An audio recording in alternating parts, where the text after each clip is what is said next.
to get down to the 68? Right, yeah, I mean that list is pretty dramatic. I mean, there's a lot of things that went off that list, and I'm going to say you could probably help out with some of this stuff. I mean, we looked at doing the air conditioning throughout the district so that we didn't have classrooms that lit and maintained certain temperatures, and kids were hot and sweating, and so we looked at that. We've looked at different configurations of the way that the building layouts were, to see if we could create better efficiencies just within the buildings. And so we've done a lot of different things that came to that 96 million, because again, when we're looking for sustainability for 30 years, there's a lot of things that you can do to these buildings to accomplish that. I'm going to hand it over to the architect, and he's going to fill in some of the blanks because he's been dealing with this a lot. Yeah, I think too that the middle school is probably one of the bigger examples.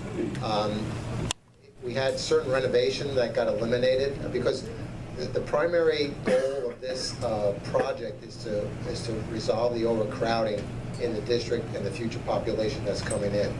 One major area at the middle school, we had a larger multi-purpose room initially. We had a full-size gym, we had bleachers, we had locker rooms, we had all these things. At one time we had a stage. So those things are okay to have, but when you're creeping up to $100 million, there's a check and balance that you had to do. So we went back and we said, okay, what else can we reduce? What can we eliminate without sacrificing the population, the capacity of the schools, and still provide the best education that we can offer to the community? So one of the things with the middle school, you do have a good-sized gym. So we looked at the multi-purpose room, so we could reduce that down to have what's called a middle school gym, which is a half court with changing rooms. It's not a full-size court, but it meets all the requirements and functions. So we're able to save a considerable amount of money for that.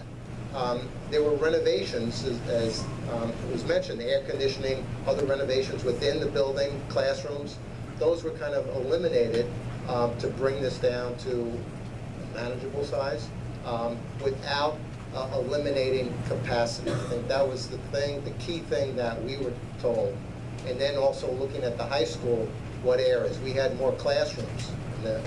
In the analysis of it, we found that we could do that in a different way by switching the media center, capturing 4 classrooms and the spaces there, and building a relatively simple multimedia center. So those are some of the things that were done in terms of the reductions. If you eliminate square footage, you eliminate big dollars, because then everything gets reduced. Your contingency is reduced, so it multiplies. But what we did not want to do is to cut it down. That would eliminate capacity, because you're only going to come back 10 years from now and say, well, we cut it down and we didn't have space. So that was